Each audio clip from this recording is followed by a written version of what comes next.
Hello नमस्ते प्रणाम। मैं हूं आपका भाई आकाश यादव और स्वागत है आप सभी का भोजपुरी स्टार्स क्लब में। आप लोग देख पा रहे हैं भोजपुरी स्टार्स क्लब। जी हाँ दोस्तों, मैं आज बात करने वाला हूं खेसारी लाल यादव और सपना चौहान जी के बारे में। आप लोगों को पता है कि नींबू खरबूजा भइल 2 गाना बहुत ही ज़्यादा वायरल हुआ है। अभी तक इसको 16 मिलियन लोगों ने देखा है और ये गाना काफ़ी ज़्यादा हिट रहा है और आप लोगों ने इस गाने पे काफ़ी ज़्यादा प्यार दिया है।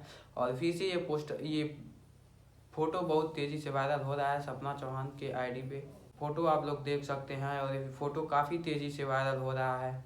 और ये फोटो खेसारी लाल यादव और सपना चौहान का जब शूट चल रहा था उस टाइम का ये फोटो है। इस फोटो से आप लोगों को बता दें कि ये फोटो से यही अंदाज़ा लगाया जा सकता है कि एक बहुत ही बड़े लेवल का गाना फिर से आने वाला है खेसारी लाल यादव और सपना चौहान जी के साथ। तो फिलहाल ये एक अपडेट था जो मैंने आप लोगों को बताना ज़रूरी समझा। तो आप लोगों की क्या राय है आप लोग कमेंट सेक्शन में ज़रूर बताइए। फिर मिलते हैं किसी नेक्स्ट वीडियो में, तब तक के लिए धन्यवाद। Thank you, love you.